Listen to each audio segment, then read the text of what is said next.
Supreme court ತೀರ್ಪಿನಂತೆ ರಾಜ್ಯ ಸರ್ಕಾರ ಪರಿಶಿಷ್ಟರ ಮೀಸಲಾತಿಯಲ್ಲಿ ಒಳ ಮೀಸಲಾತಿಯನ್ನು ಅನುಷ್ಠಾನಗೊಳಿಸಲು ಕರ್ನಾಟಕ ದಲಿತ ಸಂಘರ್ಷ ಸಮಿತಿ ಚಿತ್ರದುರ್ಗದ ಜಿಲ್ಲಾಧಿಕಾರಿ ಕಚೇರಿ ಎದುರು ಪ್ರತಿಭಟನೆ ನಡೆಸಿ ಮುಖ್ಯಮಂತ್ರಿಗಳಿಗೆ ಮನವಿಯನ್ನು ಸಲ್ಲಿಸಿತು.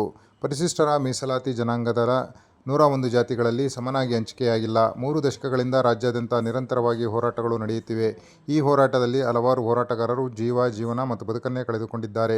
ಪರಿಶಿಷ್ಟರ ಒಳ ಮೀಸಲಾತಿ ವರ್ಗೀಕರಣ ಮಾಡಲು ಕರ್ನಾಟಕ, ಆಂಧ್ರ ಮತ್ತು ಪಂಜಾಬ್ ಸೇರಿದಂತೆ ಹಲವು ರಾಜ್ಯಗಳಲ್ಲಿ ನಡೆದ ಹೋರಾಟಗಳ ಹಿನ್ನೆಲೆಯಲ್ಲಿ 16 ರಾಜ್ಯಗಳು ರಚಿಸಿದ ಹಲವಾರು ಆಯೋಗಗಳನ್ನು ನೀಡಿದ ವರದಿಗಳನ್ನು ಪರಿಶೀಲಿಸಿದ ಸುಪ್ರೀಂ ಕೋರ್ಟ್ ತೀರ್ಪಿನಂತೆ ಒಳ ಮೀಸಲಾತಿ ಹಂಚಿಕೆ ಮಾಡಬೇಕು ಎಂದು ಒತ್ತಾಯಿಸಿದರು.